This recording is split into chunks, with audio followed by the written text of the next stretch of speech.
સમાચાર સુરતમાંથી સરથાણા પોલીસ સ્ટેશનના પીએસઆઈ લાંચ લેતા પકડાયા। 40,000ની લાંચ લેતા વડોદરા એસીબીએ પકડ્યા। આરોપીઓને માર નહીં મારવા માટે રૂપિયા માંગ્યા હતા। વહેલા જામીન મુક્ત કરવા પણ લાંચ માંગી હતી।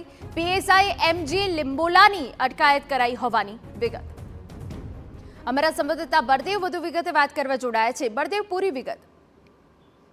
જે રીતે સુરત એસીબીને જે રીતે માહિતી મળી હતી અને તે અંતર્ગત જે એસીબી વિભાગના જે વડા છે તેમને જે છે વડોદરા એસીબી વિભાગના અધિકારીઓને જે જાણ કરવામાં આવી હતી અને વડોદરા એસીબી વિભાગ દ્વારા જે છટકું છે તે વરાછા પોલીસ સ્ટેશનની અંદર જે ગોઠવવામાં આવ્યું હતું અને સુરતના સરથાણા પોલીસ સ્ટેશનની અંદર જે ફરજ બજાવતા પીએસઆઈ જે રીતે 40,000 રૂપિયાની જે લાંચ માંગી હતી ફરિયાદી પાસે અને તેને લઈને જે ફરિયાદી દ્વારા એસીબીનો જે સંપર્ક કરવામાં આવ્યો હતો અને તેના આધારે વડોદરા એસીબીના અધિકારીઓ દ્વારા સરથાણા પોલીસ સ્ટેશનની અંદર વોચ ગોઠવી અને જે સરથાણા પોલીસ સ્ટેશનની અંદર જે ફરજ બજાવતા પીએસઆઈ એમજી લિંબોલિયા નામના જે છે તેમને જે છટકું ગોઠવી અને તેમને ઝડપી પાડવામાં આવ્યા હતા રંગે હાથ। અને હાલમાં તો એસીબીની અંદર જે આ બાબતે જે ફરિયાદ પણ નોંધવામાં આવી છે, કારણ કે ફરિયાદી જે છે તેની પાસે જે 40,000 રૂપિયાની જે માંગ કરવામાં આવી હતી। આરોપી જે સરથાણા પોલીસ સ્ટેશનની અંદર જે પકડાયો છે તેને માર મારવા નહીં અને તેને વહેલી તકે જામીન મળી જાય તે માટેની જે પ્રોસેસ છે તે કરવામાં આવે તે માટેની